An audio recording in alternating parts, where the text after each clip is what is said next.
Welcome sa Movie Flicks Recap. Ngayon pag-uusapan natin ang pelikula na zombie thriller na pinamagatang Daybreak. Nagsisimula ang pelikula sa lugar ng Glendale, California. Sinubukan ni Josh Wheeler na mabuhay sa isang mundo kung saan halos lahat ng lampas sa edad na 18 ay naging ghoulies, isang evolved na species ng mga zombie. Mula nang mangyari ang sakuna na ito, ang lahat ng mga kabataan ay naging ganap na malaya at nagsimulang magnakaw ng mga bahay at establishmento upang mabuhay, pati na rin ang mga tao.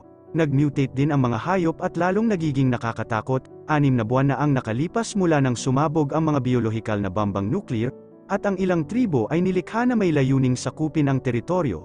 Ang ilan sa kanila ay mas mapanganib kaysa sa mga ghoulies. Isang araw, habang naglilibot sa lungsod sakay ng kanyang skateboard, narinig ni Josh ang sigaw ng isang batang babae at nagpasyang pumunta sa simbahan para tulungan siya. Pagdating niya doon, nakita niya ang isang batang babae na nakulong sa loob ng trunk at napapalibutan ng golf team mula sa dati niyang paaralan. Sa paniniwalang ito si Sam, ang kanyang matalik na kaibigan, nagpasya si Josh na harapin ang mga nananakot at hinugot ang kanyang espada upang salakayin sila. Nang makita niyang armado ang binata, sinimulan siyang kutsain ni Terry at sinabing hinding-hindi niya sila matatalo ng mag-isa. Si Josh pagkatapos ay naging galit na galit at planong putulin ang daliri ng kanyang kaaway gamit ang kanyang espada. Gayunpaman, nakaligtaan niya ang target, at ang kanyang katana ay natigil sa kamay ng lalaki. Nang makita na ang kanilang pinuno ay inatake, ang lahat ng iba pang miyembro ng gang ay nagsimulang salakayin siya. Ngunit nagtagumpay si Josh na talunin sila at kinuha si Terry na hostage. Habang nakikipaglaban sa mga delinkwente, hiniling ng binata na tumakas si Sam at nagulat siya nang matuklasan na ang taong nakakulong sa ball ay ang dating kapitbahay niyang si Angelica. Nadismaya sa hindi nahanap si Sam kahit na matapos ang 6 na buwang paghahanap, pinalaya ng binata si Terry at umalis, hindi alam kung saan pupunta. Nagpasya si Angelica na sundan siya, at pareho silang nakatagpo ng isang samurai. Agad na kinuha ni Josh ang kanyang katana upang harapin ang kanyang bagong kaaway, ngunit sa lalong madaling panahon natuklasan na ang lalaki ay si Wesley, isang miyembro ng American soccer team ng paaralan at isang fan ng mga lumang pelikula.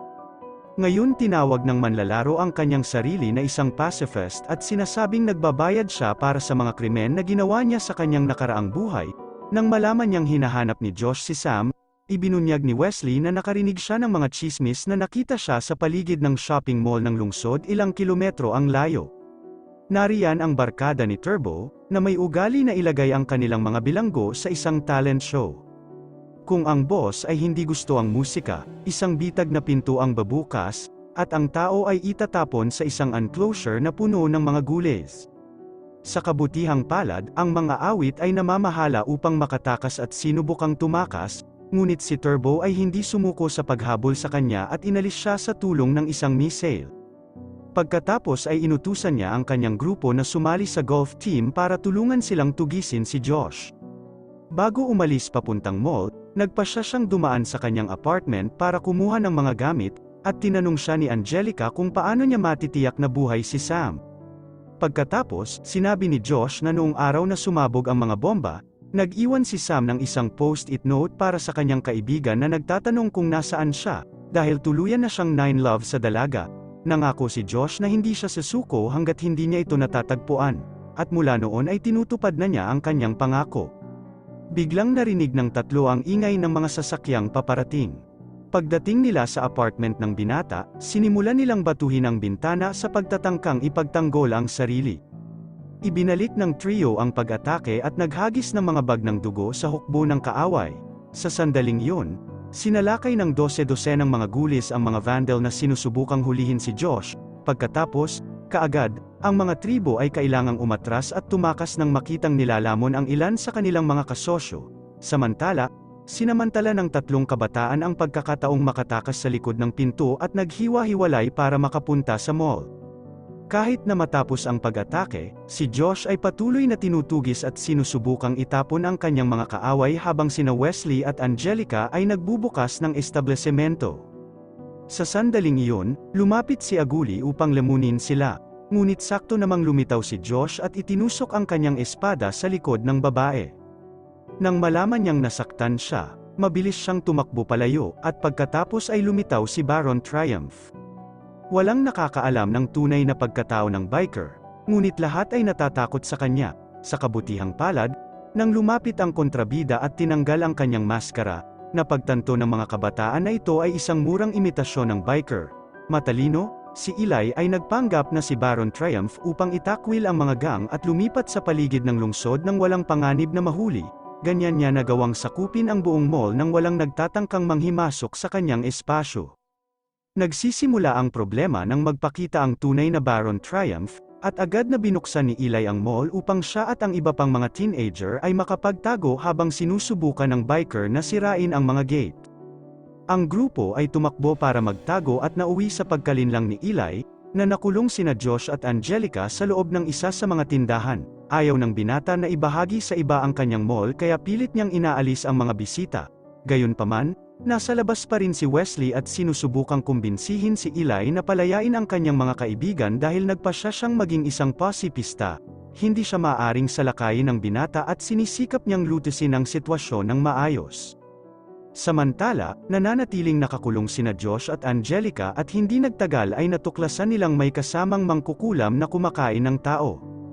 Sama-sama, inaakit nila ang halimaw sa isa pang tindahan at pinamamahalaang matrap ito. Habang sinusubukang kausapin ang nilalang, napagtanto ni Josh na ito ang kanyang matandang guro sa biology. Hindi tulad ng iba pang mga gulis, si Miss Crumble ay maaaring makipag-usap ng normal. Sa kabila ng pagkawala ng kanyang katinuan, nang marinig niya si Josh na nag-uusap tungkol sa paglabas sa ward na iyon, sinabi ng babae na matutulungan niya siya. Sa puntong ito, inilipat niya ang kanyang panga at ibinuka ang isang higanting bibig. Pagkatapos ay inutusan niya si Josh na ipasok ang braso nito sa loob niya at kunin ang susi. Matapos palayain ang sarili, balak niyang umalis ng mall para ituloy ang paghahanap kay Sam, ngunit nang buksan niya ang pinto, siya ay inatake ng parehong babaeng hinampes niya ng kanyang espada. Takot na takot, tumakbo si Angelica para humingi ng tulong, at hindi nagtagal, lumitaw si Eli at inalis ang mga gulis bago ma-attack si Josh. Gayunpaman, handa lamang siyang tumulong dahil sinusubukan ni Baron Triumph na pumasok, at kailangan ni Eli ang tulong ng binata upang pigilan siya. Ngunit sa huli, nang mabuksan na ng biker ang elevator, si Miss Crumble ang umatake sa kanya at nagawa niyang takutin hanggang sa tumakas siya. Nang matapos ang panganib, natikman ni Eli ang sarili niyang lason at nauwi sa pagkakulong. Gaya ng balak niyang gawin kay Josh at sa kanyang mga kaibigan, alam ni Wesley na hindi mapagkakatiwalaan ang lalaking ito, kaya nagpasya siyang ilayo siya para hindi malagay sa panganib na atakihin siya sa gabi.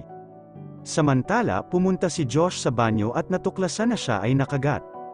Sa pagtatangkang hindi maging isang halimaw, nagpasya siyang putulin ang kanyang sariling braso at ginamit ang kanyang espada upang gawin ang trabaho. Muli, na-miss niya ang kanyang target at naputol ang sariling daliri.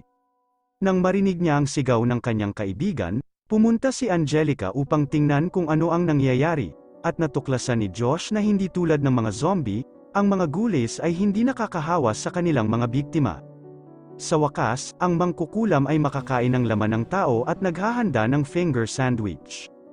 Ngunit bago niya ito lamunin, lumitaw ang isang uwak at ninakaw ang kanyang almusal. Matapos mawala ng paa, nahawahan si Josh ng impeksyon na nagsimulang kumalat sa buong katawan niya. Gayunpaman, determinado siyang lumabas at hanapin si Sam ngunit ipinagkanulo ng sarili niyang katawan at bumagsak bago pa man siya umalis. Sa kanilang lahat nang magising siya, napagtanto ni Josh na nakahiga siya sa isang kama sa loob ng isang tindahan ng muebles at nalaman na lumabas ang kanyang mga kaibigan upang kumuha ng antibiotic para sa kanya. Biglang sumulpot si Crumble sa kanyang tabi at sinabing gutom na siya. Sa puntong ito, inaatake siya ng babae at gumamit ng strap para atali siya sa kama. Makalipas ang ilang minuto sa kalsada, sa wakas ay nakarating na sina Angelica at Wesley sa Batika at pinasabog ng dalaga ang aparador para kunin ang mga gamot. Samantala, si Josh ay walang malay at nakagapos pa rin, habang si Crumble ay nag-iisip ng paraan para pakainin ang sarili nang hindi siya kailangang alisin. Pagkatapos, nang makakita ng ilang uod sa isang tray, nagkaroon ng ideya ang babae at isinawsaw ang kamay ng binata sa isang palanggana na puno ng mga uod na iyon. Pagkatapos kunin ang kanilang gamot, naghahanda sina Wesley at Angelica na bumalik sa mall nang mapagtanto nilang napapaligiran ng mga gulis ang Bat-Ika. Agad silang naghanda para makipaglaban ngunit nagulat sila nang matuklasan na may umaatake sa mga nilalang. Pagkalabas ng tindahan, nadatnan nila ang Charmazons, isang grupo ng mga kabataang babae na nagsama-sama upang makaligtas sa apocalypse. Si Demi, ang pinuno ng gang, ay isang matandang kaibigan ni Angelicus at iniimbitahan siyang sumali sa kanyang gang, ngunit tumanggi ang babae. Sa pagbabalik, ibinunyag niya kay Wesley na plano niyang lumikha ng sarili niyang tribo at para magawa iyon, kailangan nilang makuha si Josh na sumuko sa paghahanap sa kanyang minamahal. Matapos kumbinsihin si Wesley na ito ang pinakamahusay na pagpipilian upang maiwasan ang kanyang kaibigan na lamunin ng mga gulis, nagpasya si Angelica na pekain ang pag-aalis ni Sam. Nang magising siya, nagulat si Josh na buhay pa siya at nagpasalamat kay Crumble dahil hindi siya kinakain. Pagkatapos, ibinunyag ng guli na ginamit niya ang mga uod upang ubusin ang bakterya sa paligid ng kanyang daliri upang maiwasan ang pagkalat ng impeksyon. Sa ganitong paraan, pati na rin ang pagtulong sa binata na mabuhay, maaari nitong pakainin ang necrotic tissue na kinain ng larvae. Nang umagang iyon nang muli niyang makilala ang kanyang mga kaibigan, natanggap ni Josh ang kakilakilabot na balita na namatay si Sam at nawala ng pag-asa. Dahil mayroon siyang brooch na kapareho ng mga babae, ang kailangan lang gawin ni Angelica ay hanapin ang katawan ng isang blonde na babae at hayaang pumangit ang mukha nito para hindi siya makilala ni Josh. Pagkatapos, nang makita niya ang brooch sa kanyang damit, naniwala ang binata na si Sam iyon, at nagawa ni Angelica na mabuo ang kanyang matagal ng pinapangarap na tribo, sa paniniwalang si Baron Triumph ang nasa likod ng pagkapahamak ni Sam. Nagpasya si Josh na sundan siya para sa paghihiganti, at sinamahan siya ni Wesley, na nagkasala sa pagdaraya sa kanyang kaibigan. Balak ng swordsman na pigilan siya sa paggawa ng krimen nang hindi makatarungan at sinubukang mawala si Josh para hindi niya mahanap ang biker, sa kadahilanang hinahabol sila ng mga gules. Pinatakbo siya ni Wesley sa buong lungsod hanggang sa tuluyan na silang mapalibutan ng isang gang. Biglang lumapit ang isang nagsasalitang teddy bear, at nagpasya si Larry na kunin ito. Sa paggawa nito, hindi sinasadyang na-trigger niya ang isang device na nagdudulot ng pagsabog.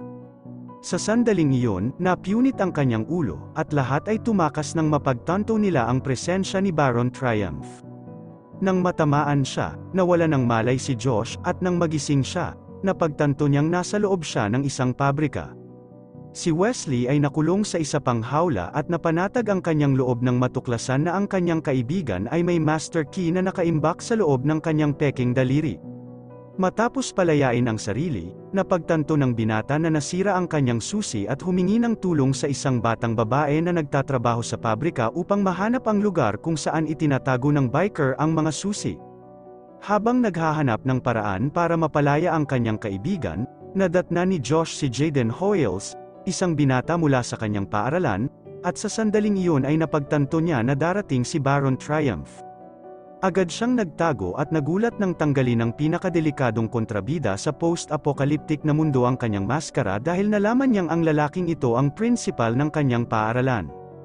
Mas masahol pa rito, natuklasan ng binata na kumakain si Michael ng laman ng tao, at si Jaden ang susunod niyang kakainin kung hindi maabala ni Josh ang direktor para palayain siya. Ibinagsak siya ng binata at tumakbo para magtago, mabilis na sinundan siya ni Michael, ngunit nagawa ni Josh na palibutan ang cannibal. Ngunit sa halip na alisin siya, ninakaw lang ng binata ang kanyang bungkus ng mga susi at ikinulong ang direktor sa loob ng isang makinang gumagawa ng cereal. Pagkatapos nito, pinalaya niya ang lahat ng mga bilanggo at dinadala sila sa mall upang maging mga bagong miyembro ng kanyang tribo. Si Turbo lang ang hindi pinakawalan at nanatiling inabandona sa pabrika hanggang sa bumalik si Wesley para palayain siya. Noong high school, naging mag-asawa ang dalawa ngunit natapos ang kanilang relasyon nang maging tyrant si Turbo.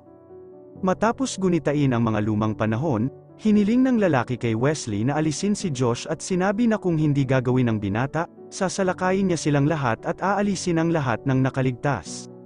Bago bumalik sa iba pang grupo, nakita ni Wesley ang isang nakatagong kamera sa pabrika at napagtanto na si Eli ay nag-eespiya. Galit na galit, kinaladkad niya ang binata palabas ng gusali at gumamit ng radyo para akitin ang mga gules.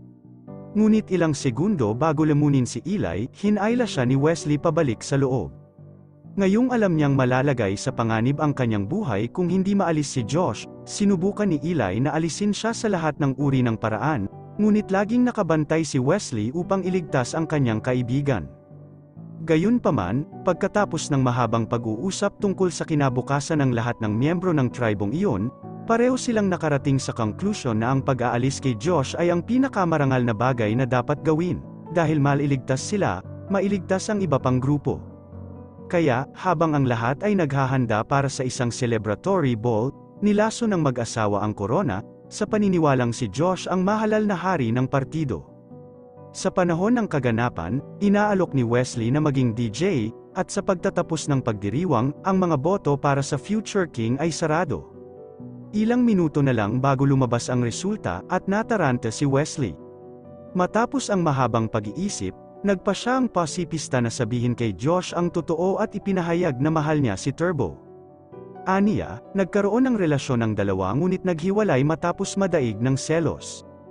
Inalis ng lalaki ang lahat ng lalaki na lumapit kay Wesley. Gayunpaman, naka-headphones si Josh at hindi niya narinig ang pag-amin ng kaibigan. Sa sandaling iyon, inihayag ang pangalan ng hari ng partido, at nagulat si Wesley nang matuklasan na siya ang pinakamaraming binoto. Kaya, umakyat ang binata sa entablado, tinatanggap na ang kanyang kapalaran. Ngunit bago siya makor-anahan, nagpa siyang sabihin sa lahat ang totoo. Sa sandaling iyon, isiniwalat ni Wesley na si Turbo at ang kanyang tribo ay papunta na at sinasabing may plano sila para ipagtanggol ang kanilang sarili. Kaya, kapag namatay ang mga ilaw, at ang karibal na gang ay sumalakay sa kanilang lahat, si Josh at ang kanyang mga kaibigan ay lumabas mula sa pagtatago at nag-set up ng isang ambush upang palibutan ang kanilang mga kaaway. Sa huli, walang nasaktan, ngunit ang mga mananalakay ay kumuha ng malaking halaga ng pagkain, na iniwan ang mga kaibigan ni Wesley na walang mga panustos. Matapos matuklasan ang pagkakanulo, nagpa siya si Josh na arestuhin sina Wesley at Eli dahil napagtanto niyang hindi sila mapagkakatiwalaan. Alam ng binata na hinding-hindi siya pababayaan ni Cherba, kaya sumama siya sa iba pang barkada para mag-isip ng diskarte para mawala siya ng tuluyan. Nang marinig ito, si Karen, isa sa mga kabataang babae na nailigtas mula sa pabrika, ay nagpa siya na tulungan siya at dinala ang binata sa hideout ni Arya Kiligan. Ang gamer at ang kanyang mga kaibigan ay bumubuo ng isang unit ng labanan, at magkasama silang naging isa sa pinakamakapangyarihang tribo sa California. Samantala, nagpa siya sina Angelica at Crumble na bumisita upang pakainin ang punong guro, at natuklasan ng batang babae na ang dahilan kung bakit tumakas si Michael nang makita niya ang mangkukulam sa mall ay dahil inakala niyang naalis na siya bago ang apocalypse. Nagkaroon siya ng isang romantikong relasyon kay Miss Crumble. Nang makita siya, napukaw ang ligaw na instinct ng babae, bigla niyang hinabol si Angelica at sinubukang lemunin siya. Sa kabutihang palad, ang batang babae ay namamahala upang makatakas, mag-tape, at magkulong sa banyo. Nang gabing iyon, hinabol ni Arya at ng kanyang grupo si Turbo, ngunit nahuli silang lahat bago sirain ang huling camera. Nag-iwan ng mensahe ang lalaki para kay Josh. Nang suriin niya ang imahe ng mga tao sa background ng video, napagtanto ng binata na kasama nila si Sam.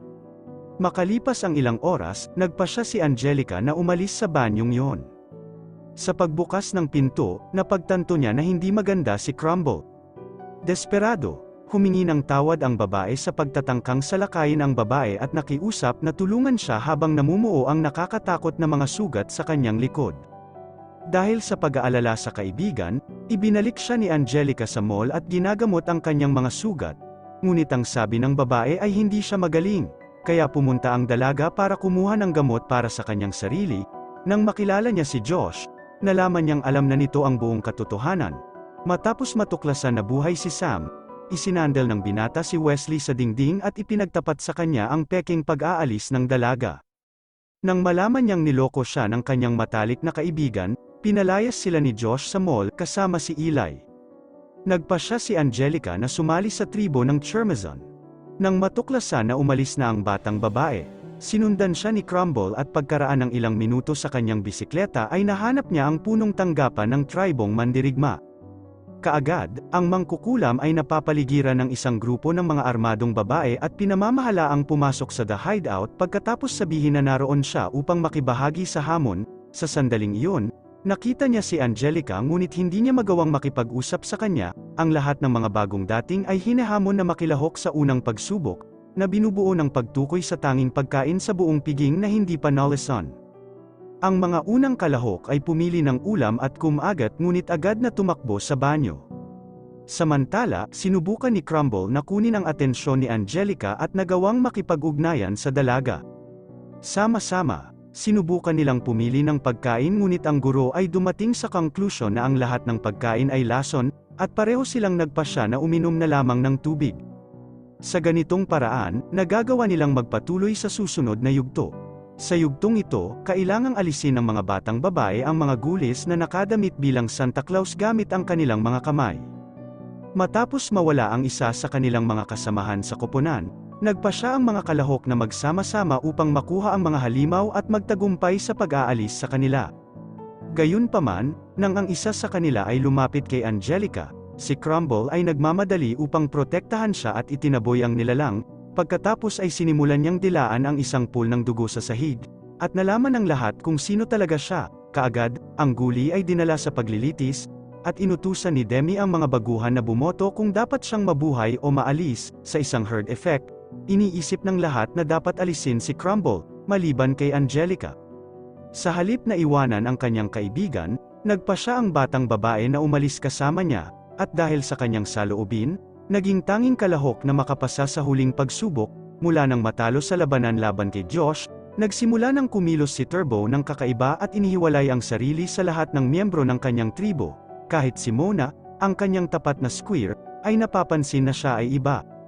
Kaya nagpasya ang dalaga na humingi ng tulong sa punong guro at inialok kay Michael ang kanyang kalayaan bilang kapalit.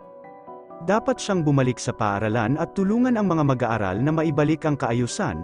Kaagad, bumalik ang punong guro sa paaralan at ginamit ang megaphone para magpasa ng ilang mensahe sa kanyang mga dating estudyante. Nang marinig ang boses ni Michael, galit na galit si Turbo at sinundan siya. Sa sandaling iyon, isang malupit na labanan ang sumiklab sa pagitan ni Baron Triumph at Turbo, at ang binata ay namamahala na itaboy ang kanyang palakol sa katawan ng direktor. Ngunit sa halip na sumuko sa labanan, ibinalik ni Michael ang pag-atake, at ang binata ay hindi na makabangon. Sa puntong ito, sinabi ng matanda na bumalik siya sa paaralan upang ibalik ang Code of Conduct at si Turbo ay mapapatalsik dahil sa paglabag nito. Noong araw na iyon, itinapon si Turbo kasama ang mga katawan ng lahat ng mga taong naalis niya, ngunit nagpakita si Wesley upang iligtas siya. Pagkatapos ay dinala ng binata ang kanyang dating nobyo sa apartment ni Josh kung saan nasa kanya na ang lahat ng kailangan nila para mabuhay. Sa ngayon, malapit nang tapusin ni Josh ang kanyang plano sa paghahanap para iligtas si Sam mula sa paaralang iyon, at si Eli ay nagpakita ng magandang balita. Ipinaalam sa kanya ng binata na si Baron Triumph ang bagong pinuno ng gang ni Turbo at siya ang kasama ni Sam. Bagamat hindi na siya makapaghintay na muling makilala si Sam, nag-aalala si Josh sa maaaring gawin ni Eli sa iba pa niyang tribo habang wala siya at nagpasya siyang makipag-deal sa kanya.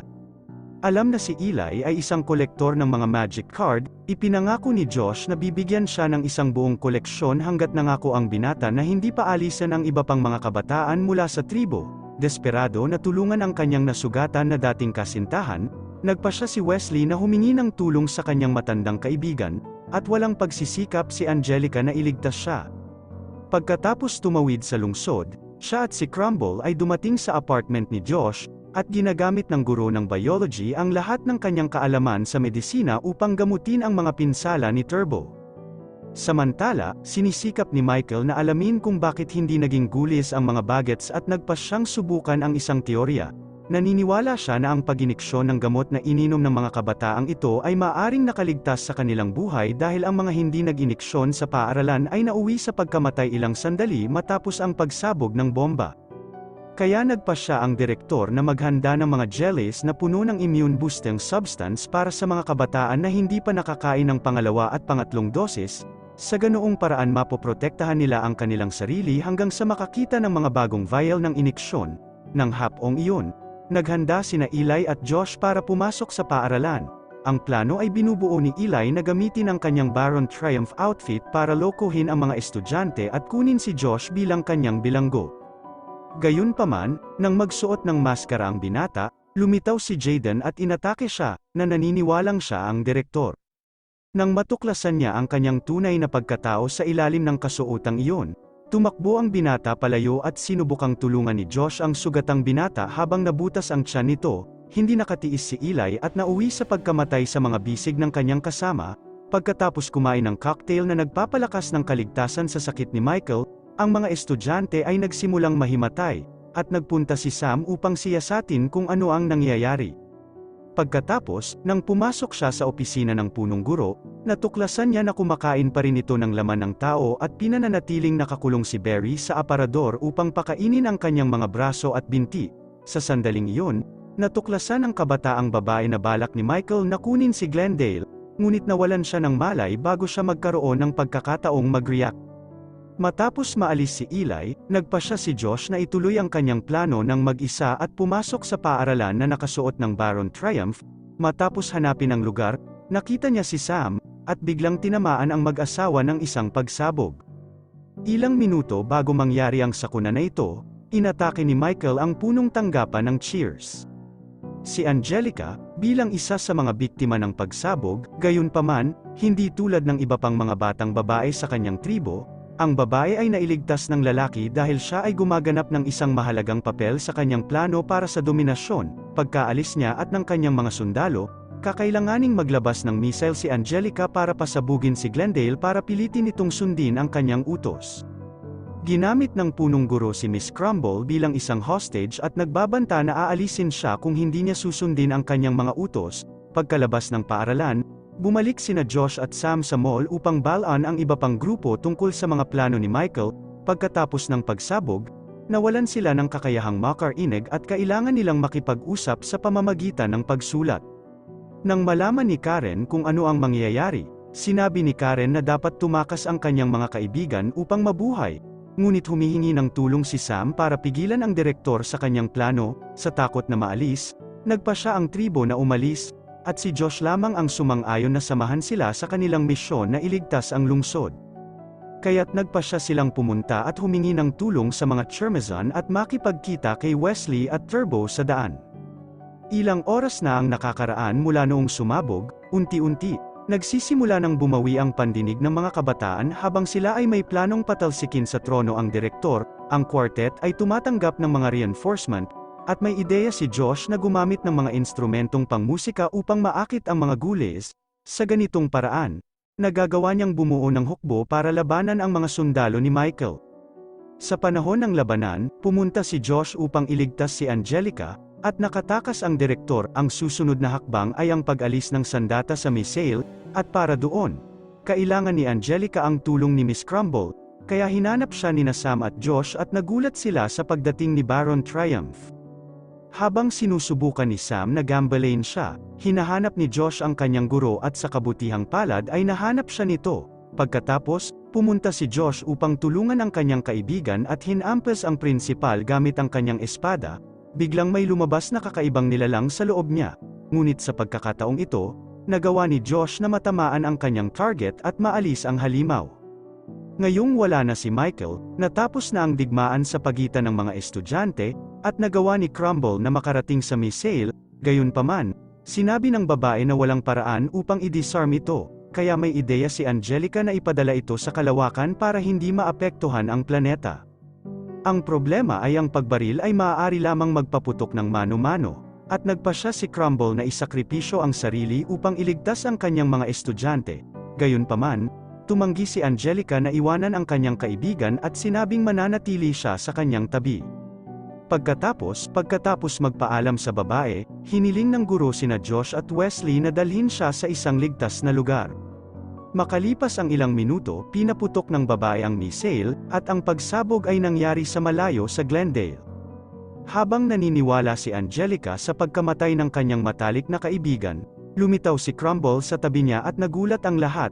Ngayong naayos na ang lahat, inanyayahan ni Josh si Sam na sumali sa kanyang tribo. Ngunit sinabi ng batang babae na nakahanap na siya ng sarili niyang pamilya, at kasama si Mona, Naging pinakabagong pinuno ng gang ng paaralan. At dito na nagtatapos ang pelikula. Maraming salamat po sa panunood.